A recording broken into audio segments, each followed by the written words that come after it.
Hey all, I'm Nate Light, and I'm here demoing the Tsunami V-15 preamp.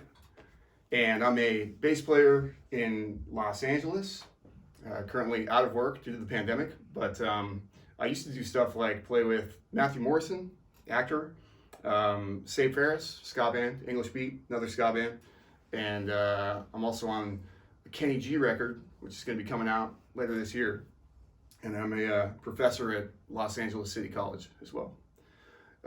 So I put this preamp through the paces today and kind of ran the various types of axes that I use through it. We started with a Pbass with flats, and I did kind of just a series of finger style demonstrations.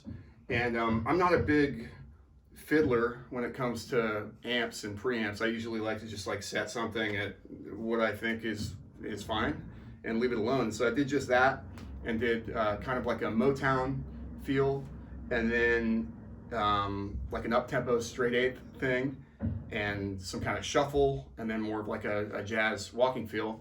And you know, throughout it was present and fat, which is cool. I blended both tubes, and the 60s tube is kind of like, that would be the go-to for the P, but I found that by adding some of the 70s tube as well, it had a really nice defined present sound, and even on a relatively dead sounding bass, there was a lot of detail and high end in a good way. 2 hours later. Anyway, so Pbass was a winner.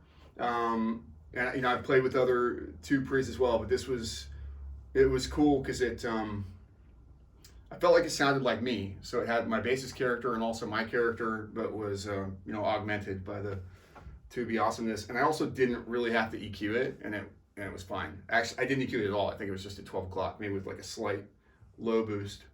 And so then I played a G&L ASAT, which is more of like a modern bass that can cop some vintagey tones, a little bit more mid-rangey and present of an instrument. I really like it for rock stuff and punk. And I did some different things. I did kind of, you know, again, more of like an old school finger style type of thing. And then like I call it a ska walk, so like straight eighths, walking a blues, which is like kind of common in ska. And then I did the same thing with a pick, which is going to maybe conjure images of Matt Freeman or something like that.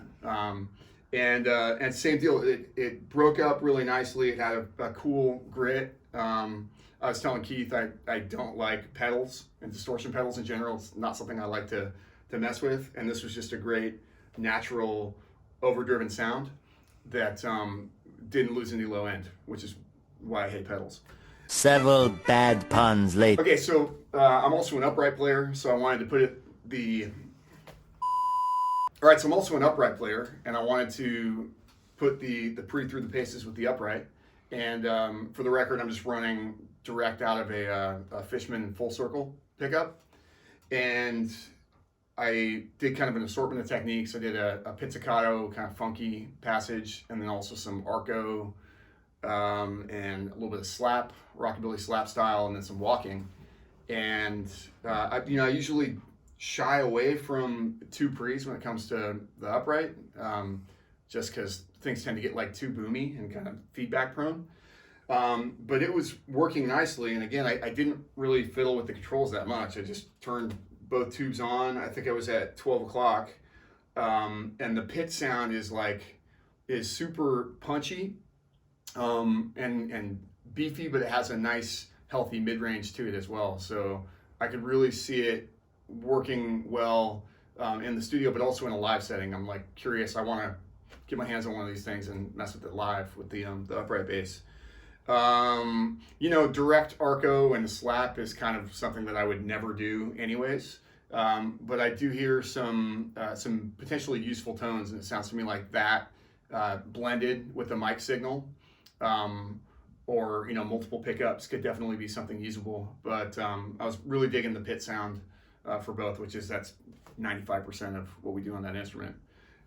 So all in all, you know, being someone who is into simple stuff, and there are a fair amount of controls on here, but I just kind of set everything at 12 o'clock and, you know, came up with a workable blend of the two tubes, and they both sound great. You know, I was demoing it before and like just messing with the one tube, and I'm like, this is fine. You know, I could just just play that, and then I did the same thing with the other, and that one's fine too. And then when you put them together, it's I think a really nice blend of, you know, old school, and even though I know it's 60s and 70s, dare I say modern, that worked on just about everything I threw at it. So I'm gonna say the V-15 is a winner, and you know, once I stop collecting unemployment checks and get back to work, I'm gonna buy one.